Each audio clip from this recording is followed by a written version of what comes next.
বিরাট কোহলির সাথে দ্বন্দ্ব, নো বল নিয়ে খেপেছেন কোহলি। 5 বলে 18 রান করে ভালো শুরুর আভাস দিয়েছিলেন কিং কোহলি। হার্ষির রানা নিশ্চিত নো বলে বিরাটকে আউট দেওয়াতে মাঠি আম্পায়ারের সাথে কথার কাটাকাটি করেছেন ভারতীয়ই সেরা ক্রিকেটার। কলকাতার ইডেন গার্ডেনে 222 রানের পাহাড় সমান লক্ষ্যে ব্যাট করতে নেমে ভালো শুরু করেছিল আরসিবি। প্রথম ওভারে রানাকে 12 রান নেন কোহলি। পরের ওভারে আবার মিচেল স্টার্ককে 6 মেরে জয়ের দিকে এগিয়ে যাচ্ছিল আরসিবি।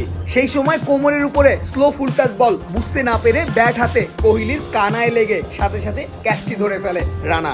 কোহলিও সাথে সাথে রিভিউ নেন। পরে থার্ড আম্পায়ারের রিভিউতে দেখা যায় কোহলি পিচের বাইরে ছিলেন।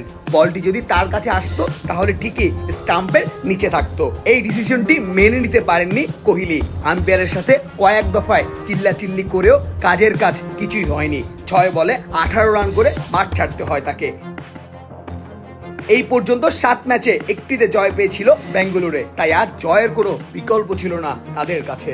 শাওন খান, বিডি স্পোর্টস টাইম।